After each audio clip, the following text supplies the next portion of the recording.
Cabbie accused of overcharging passenger by 50 cents has the charge dropped. The chief executive's car surrounded by protesters in Tiohtià:ke, and Taiwan conducts military drill in the Bashi Strait.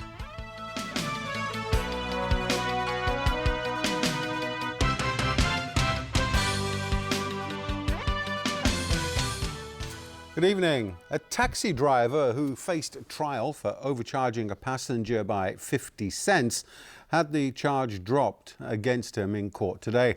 Prosecutors said the Secretary for Justice had considered all the evidence but decided it wasn't worth the trouble going ahead with the case. Jenny Lam reports.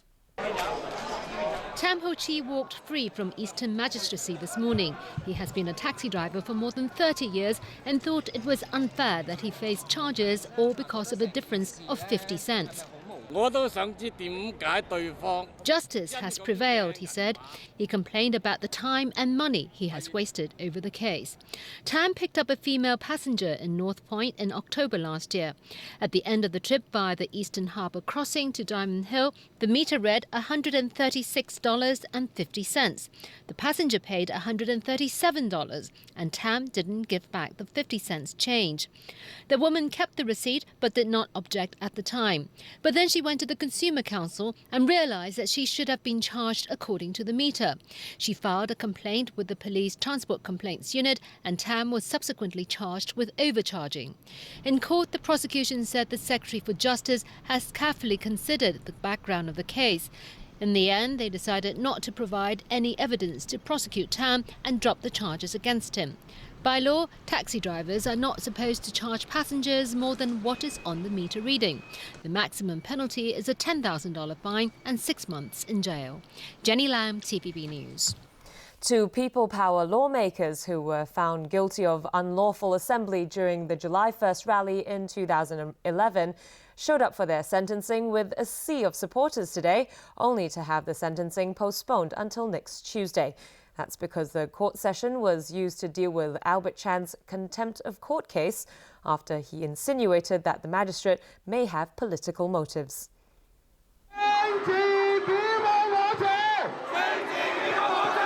A large gathering of People Power supporters rallied outside the Eastern Magistracy all morning. There to shout them down was the pro-government group Voice of Loving Hong Kong. Police had to separate the two sides as scuffles broke out. Inside the court, Magistrate Joseph To first dealt with Albert Chan's contempt of court case. Earlier, Chan questioned whether the judge was under a political mission for giving him only 2 days to prepare a closing statement. Today, Chan's lawyer offered an apology and an unconditional retraction of his client's words if the magistrate felt offended by Chan's comment. The magistrate, looking irked, said he would not accept a loaded and insincere apology. Chan finally agreed to a straightforward apology and retraction, which was accepted. He told the press his concerns stem from earlier comments by top Beijing officials who asked for the cooperation of the SAR government, judiciary and legislative council. In the past, I was extremely concerned this will be the case and they will affect the independence of the judiciary. And this is why I raised a question a few weeks ago. I do welcome the judge's stance on this issue, and this is why I put forward an unconditional apology to indicate my support of the judiciary's independence. As for the unlawful assembly case itself, legislator Wong Yuk-man's mitigation speech agreed with the magistrate that civil disobedience is not above all law. But he said he believes it is above bad laws, referring to the Public Order Ordinance, which he called a tool against peaceful protesters by an autocratic government. He later got emotional while quoting a passage from the Bible. The magistrate postponed the sentencing until next Tuesday and asked the prosecution for the number of protesters recorded in every July 1st rally since 1997 for reference. The two legislators were found guilty for unlawful assembly in late April and face a maximum penalty of a $5,000 fine and 3 years in prison. They could lose their seats in LegCo if jailed for more than a month. Chief Executive Leung Chun-ying was surrounded by angry protesters, many of them students, during a visit to a college in Tiohtià:ke this morning. Police manhandled the protesters and noted down the identity card numbers of those involved. Jenny Lam reports. About 20 protesters from the Hong Kong Federation of Students and the League of Social Democrats surrounded the chief executive when he arrived at Caritas Bianchi College of Careers in Chiu Kang Lang this morning. They demanded that the government put in place universal suffrage and retirement protection for all. In the pushing and shoving, some said they were injured. The chief executive left the college about 15 minutes later, but his car was unable to move forward.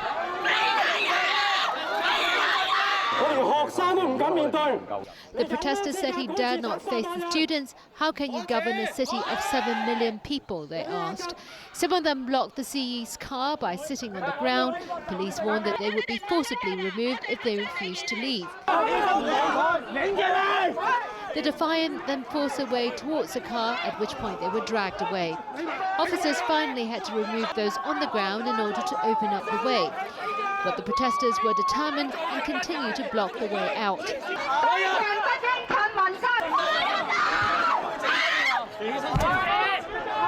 Some yanked open a door of the CE's car. This went on for about 20 minutes before Leung Chun-ying was finally able to leave. Police then noted down the identity card numbers of those involved. The Federation of Students said about 20 of their members were there and they had not applied beforehand for permission to hold an assembly. Spokesman Chen Shufai said the police accused them of unlawful assembly. They in turn accused the police of detaining them unlawfully. We were holding a demonstration within the premises of an educational institution, he argued, and we don't believe we needed prior permission from the police. The students said they would seek legal advice before deciding whether or not to take further action. Jenny Lam, TVB News. Taiwan flexed its military muscles today in waters disputed between the island and the Philippines. Warships and fighter jets took part in a military drill that's part of Taipei's ongoing efforts to pressure Manila into giving way over last week's killing of a Taiwanese fisherman by the Philippine Coast Guard. Tony Sabine reports. Taiwan put on a show of force today as part of efforts to put pressure on the Philippines over last week's shooting death of a Taiwanese fisherman. Staged in the Baosha Strait, close to where the Philippine Coast Guard opened fire on a Taiwanese fishing boat that led to the killing, the exercise involved some of Taiwan's most powerful naval vessels. Even the Air Force got involved, with locally produced fighter jets along with Taiwan's fleet of French-made Mirage 2000s helping the island underscore its anger over the incident. After a week of arm twisting from Taipei, which included sanctions, the Philippines agreed to formally apologize for the fatal shooting. A special envoy of President Benigno Aquino was sent to Taipei to personally deliver the letter. In my capacity as a designated personal representative of President Benigno Aquino III, I came to convey the President's and the Filipino people's deep regret and apology over the unfortunate and unintended loss of life. But whether this action will bring a swift end to the crisis between Manila and Taipei seems doubtful. Taiwan's foreign ministry had refused a meeting with the special envoy because it only authorized the Manila Economic and Cultural Office to apologize on behalf of the Philippine people, but not on behalf of the government. The United States, which has traditionally supported both Taiwan and the Philippines, hopes the two sides will resolve their differences. We urge the Philippines and Taiwan to take all appropriate measures to clarify disagreements and prevent recurrence of such tragic events. Taiwan's premier called Manila's apology a positive move, but said the sanctions would remain in effect for the time being. Also today, Taiwan's President Ma Ying-jeou said the Philippines must accept it hadn't acted in a way tolerated by civilized nations. Taiwan also sent its own team to the Philippines, which left for Manila today as part of an investigation into the shooting. Tony Sabine, TVB News. A powerful cyclone is bearing down on Bangladesh and Myanmar, forcing tens of thousands to flee their homes and take shelter. The port cities of Chittagong and Cox's Bazar are bearing the brunt of the storm, which the United Nations says could affect more than 4 million people in the region. Witnesses say low-lying coastal areas are covered in waist-deep water, with winds from the storm ripping up trees and damaging property. While Bangladesh has 1,400 cyclone-proof shelters ready, in neighbouring Myanmar, tens of thousands of people on the coast are sheltering in huts made only of timber and palm fronds. Many of those needing shelter are displaced Rohingya people. The last major cyclone to hit Myanmar was in 2008, when Cyclone Nargis killed up to 140,000 people in the country. And the chief of the U.S. tax agency has resigned. After it emerged, his staff had targeted conservative groups for special scrutiny. The resignation of Acting Commissioner Stephen Miller came 5 days after an Internal Revenue Service supervisor revealed that agents had acted improperly while auditing organizations with close links to the Republican Party. The growing scandal prompted Republican House Speaker John Boehner to pose the question, who's going to jail? The White House moved quickly to put a lid on the latest controversy to hit the administration of President Barack Obama. I've reviewed the Treasury Department watchdog's report, and the misconduct that it uncovered is inexcusable.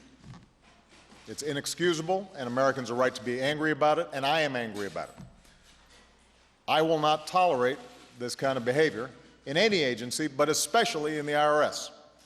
Given the power that it has and the reach that it has in all of our lives. The president promised new safeguards would be put in place to prevent a recurrence. But the resignation of the IRS chief hasn't satisfied critics, and 3 separate congressional committees are investigating. The FBI and the Justice Department have also launched probes over potential violations of civil rights or even political interference. It is one of the reasons why I ordered the investigation last Friday, because it seemed to me that there was the need for a review, given the potential criminal investigations that exist, that the Justice Department needed to be ahead of this matter. And I can assure you and the American people that we will take a dispassionate view of this. This will not be about parties. This will not be about ideological persuasions. Anybody who has broken the law will be held accountable. The IRS began targeting groups with Tea Party affiliations in March 2010, and by August it was part of written criteria used to flag groups for additional scrutiny. There were more clashes between Palestinians and Israeli police during this time, during demonstrations to mark 65 years since the creation of the Jewish state. Tens of thousands held rallies across the West Bank, including near Jerusalem. They marched from the grave of the late Palestinian leader Yasser Arafat to the center of Ramallah. To the Palestinians, the founding of Israel is known as the Nakba, or the catastrophe, because of the emergence of the Jewish state saw many Palestinians lose their homes and become displaced. And still ahead in the news. New machines for Octopus cardholders to keep track of their accounts. Residents evacuated from swaying Tokwawan buildings. And an unexpected bus passenger in the US.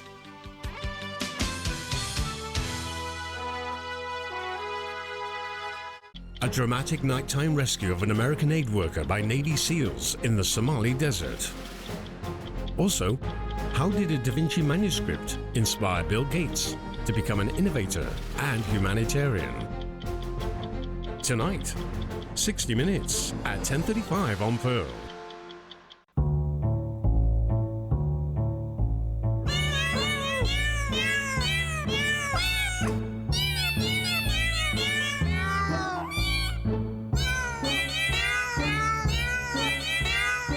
Friday, Too Cute at 8:35 on Pearl.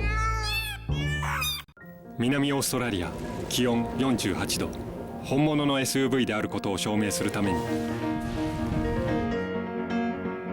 5億年前の地層が作り出す荒々しい岩の山脈に挑む。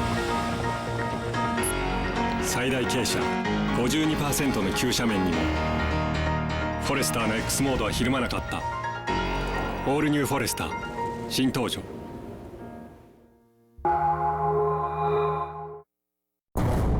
You think it's true that he might hurt us?